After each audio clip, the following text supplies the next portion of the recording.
Welcome to 5 minute videos. இந்த உலகத்தில் இருக்க 7 அதிசயங்கள் ஆரம்பிச்சு நிறையவே டூரிஸ்ட் அட்ராக்ஷன்ஸை உலகம் முழுக்கவே நம்மளால குறிப்பிட முடியும்.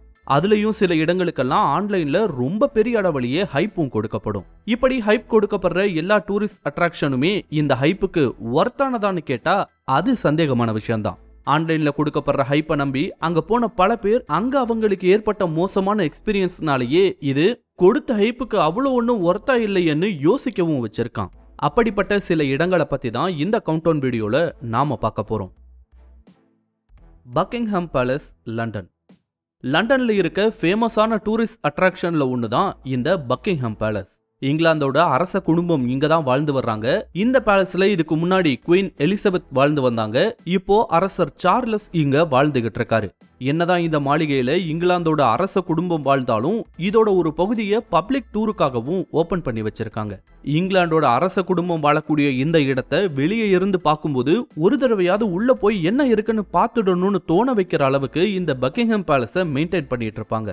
ஆனா அதுக்குள்ள போய் அதை விசிட் பண்ண பலருக்கும் அந்த இடம் அவ்வளவா பிடிக்கலன்ற தகவலையும் சொல்லியிருக்காங்க. ஏன்னா வெளியிருந்து பார்க்கும்போது நல்லா பயங்கரமாவே இருந்தாலும் உள்ள போய் பார்க்கும்போது ஒரு பழைய பில்டிங்கை பார்த்த ஃபீல் தான் அவங்களுக்கு ஏற்படுவதாகவும், அதே மாதிரி அவங்கள அசந்து போக வைக்கிற மாதிரியான எந்த ஒரு விஷயமும் அங்க கண்டிப்பா கிடையாதுன்னு சொல்றாங்க அங்க போயிட்டு வந்தவங்க. ஸ்டோன்ஹெஞ்ச், இங்கிலாந்து. இங்கிலாந்துல இருக்கக்கூடிய இன்னொரு ஃபேமஸான டூரிஸ்ட் அட்ராக்ஷன் தான் இந்த ஸ்டோன்ஹெஞ்ச். இது சமீப வருடங்கள்ல இல்ல, ரொம்ப காலமாவே ஃபேமஸான ஒரு இடமா தான் இருந்து வருது. ஆனா சமீப வருடங்கள்ல தான் அங்க போற மக்களோட எண்ணிக்கை ரொம்ப பெரிய அளவுல அதிகமாயிருக்கு. சில வருடங்களுக்கு முன்னாடி கூட இங்க போற மக்கள் ஸ்டோன்ஹெஞ்சுக்கு கிட்ட போய் பார்க்க அனுமதி கொடுக்கப்பட்டு வந்துச்சுதான். ஆனா அதனால பல பிரச்சனைகளும் ஏற்பட்டுச்சு. ஸ்டோன்ஹெஞ்சுக்கு பக்கத்துல போய் பார்த்தவங்க சிலர் அதை சேதப்படுத்தியும் இருக்காங்க. இதை கவனிச்ச கவர்மெண்ட் அதை பாதுகாக்கும் விதத்துல அது கிட்ட போக முடியாதபடி சுத்தி ரெஸ்ட்ரிக்ட் பண்ண ஆரம்பிச்சாங்க. தற்போதைய நிலையில 30 அடி தூரத்துல இருந்துதான் இந்த ஸ்டோன்ஹெஞ்சை நம்மளால பார்க்க முடியும். இது ஏற்படுத்தப்பட்டதுக்கு பின்னாடி அங்க போற எக்ஸ்பீரியன்ஸ் ரொம்பவே மாறிட்டதா பலரும் சொல்றாங்க. ஏன்னா ஒவ்வொரு நாளும் ஆயிரக்கணக்கானவங்க அங்க போறதால அந்த இடத்தை ரீச் பண்ண ஆகிற நேரம் அங்க இருக்க கிரௌட் எல்லாம் சேர்த்தி நிறைய பேரை எதுக்குடா அங்க போகணும்னு சலிக்க வைக்கிற மாதிரி அதோட எக்ஸ்பீரியன்ஸ் ரீசன்ட் டைம்ஸ்ல மாறி இருப்பதாகவும் சொல்றாங்க. ஸ்டில் அங்க போறவங்களோட எண்ணிக்கை பெருசா குறைஞ்ச மாதிரியும் தெரியல. Mona Lisa, Paris. உலக புகழ்பெற்ற மோனாலிசா ஓவியத்தை பத்தி உங்க எல்லாருக்குமே தெரிஞ்சிருக்கும். லியோனார்டோ டாவின்சினால பல 100 வருடங்களுக்கு முன்னாடி வரையப்பட்ட இந்த ஓவியத்தோட தற்போதைய மதிப்பு ஆல்மோஸ்ட் 1000 கோடி ரூபாய்னு குறிப்பிடுறாங்க. இப்படிப்பட்ட இந்த ஓவியம் இப்போ பாரிஸ் நகரத்தோட லோவேர் மியூசியம்ல வைக்கப்பட்டிருக்கு. பாரிஸ்க்கு டூர் போற ஆல்மோஸ்ட் எல்லாரோட பக்கெட் லிஸ்டையுமே கண்டிப்பா இடம் பிடிக்கிற ஒரு டெஸ்டினேஷன்ல இதுவும் ஒண்ணுன்னு குறிப்பிடலாம். இந்த மோனாலிசா பெயிண்டிங் வைக்கப்பட்டிருக்க அதே மியூசியம்ல தான் வேற பல ஃபேமஸான ஆர்ட் பீசஸும் வைக்கப்பட்டிருக்கு. பட் மோனாலிசா தான் அங்க இருக்க மெயின் அட்ராக்ஷனா இருக்கு. அண்ட் அதுதான் அங்க பிரச்சனையும் கூட. எப்படின்னா மோனாலிசா ஓவியத்துல எந்த விதமான குறையும் சொல்ல முடியாது. ஆனா அதோட சைஸ் தான் இங்க பிரச்சனை. பிசி ஸ்கிரீன்ல நாம பாக்குற இல்ல டிவி ஸ்கிரீன்ல பாக்குற மோனாலிசா ஓவியத்தோட அளவுக்கும் உண்மையான பெயிண்டிங்கோட அளவுக்கும் ஏகப்பட்ட வித்தியாசம் இருக்கு. நேர்ல பார்க்கும்போது இந்த மோனாலிசா ஓவியம் ஒரு சின்ன சைஸ் பெயிண்டிங் மாதிரி தான் தெரியுமா. ஆக்சுவலி அந்த பெயிண்டிங் ரொம்ப பெருசெல்லாம் கிடையாது, மீடியம் சைஸ்ல வரையப்பட்ட ஒண்ணுதான். அதுக்கு பக்கத்துல போய் நின்னாதான் அதை சரியா பார்க்க முடியும். ஆனா அதுக்கு ரொம்ப நேரம் வெயிட் பண்ண வேண்டி இருக்குமா.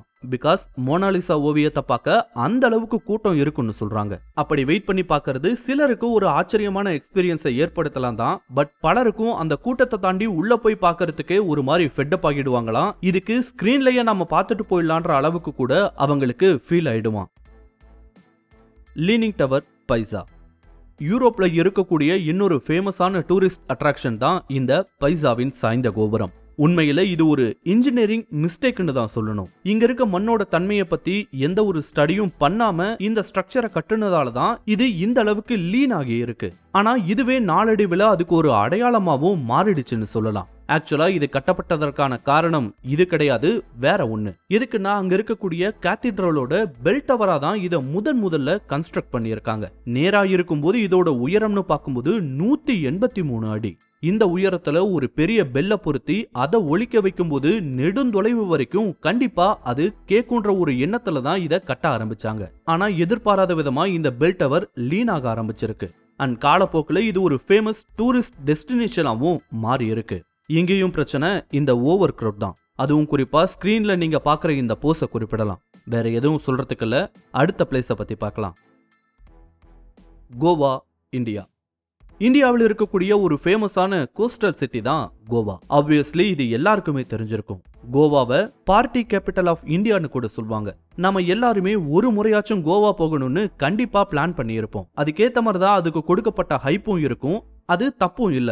அங்க இருக்க பீச்சஸ் எல்லாமே எக்ஸ்ட்ரீம்லி பாப்புலரான பீச்சஸ் வேற. அண்ட் அதோட சீனரி ரொம்பவே அழகா இருக்கும். இதையெல்லாம் தாண்டி இங்க இருக்க முக்கியமான பிரச்சனையே ஓவர் கமர்ஷியலைசேஷன் தான். சமீப ஆண்டுகள்ல கோவாவோட முக்கியமான இடங்கள் எல்லாத்தையுமே ஓவர் கமர்ஷியலைஸ் பண்ணிட்டாங்க. இதுக்கு அங்க ஒவ்வொரு நாளும் வரக்கூடிய ஓவர் கிரௌடும் ஒரு காரணம்னு சொல்லலாம். இதனால எதுக்கு எடுத்தாலும் ஹை பிரைசஸ்ல இருந்து ஆரம்பிச்சு பல பிரச்சனைகள் கோவாவில நமக்கு தெரியாமையே இருக்கு. அதையெல்லாம் நேர்ல போய் பார்க்கும்போது இதுக்காடா இவ்வளோ ஹைப் கொடுத்தீங்கன்னு கண்டிப்பா யோசிக்க வச்சிடுன்னு சொல்றாங்க. ஆனா கோவாவோட மெயின் பிளேசஸ் எல்லாம் விட்டுட்டு கொஞ்சம் தள்ளி கோஸ்டல் சைடே போனீங்கன்னா கண்டிப்பா அது ஒர்த் த மணி எக்ஸ்பீரியன்ஸா தான் இருக்கும்.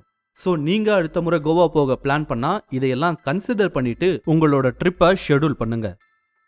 ஸோ இவையெல்லாம் தான் உலகளவில் இருக்க ரொம்பவே ஃபேமஸான சில டூரிஸ்ட் அட்ராக்ஷன். இந்த இடங்களை பத்தி தப்பு சொல்ல பெருசா எதுவும் இல்ல.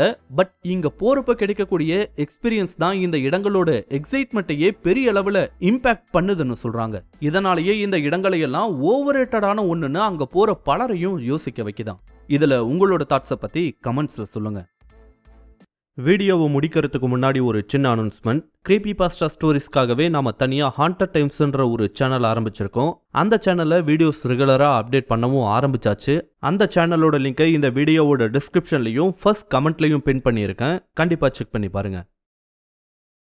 இந்த வீடியோ உங்களுக்கு பிடிச்சிருந்தா லைக் பண்ணுங்க, கமெண்ட் பண்ணுங்க, ஷேர் பண்ணுங்க. இதே மாதிரியான புதிய வீடியோக்களை பார்க்க மறக்காம 5 Minute Videos சேனலுக்கு சப்ஸ்கிரைப் பண்ணுங்க. அண்ட் மறக்காம நோட்டிபிகேஷன் பெல் ஐகானையும் கிளிக் பண்ணி விடுங்க. தேங்க்யூ.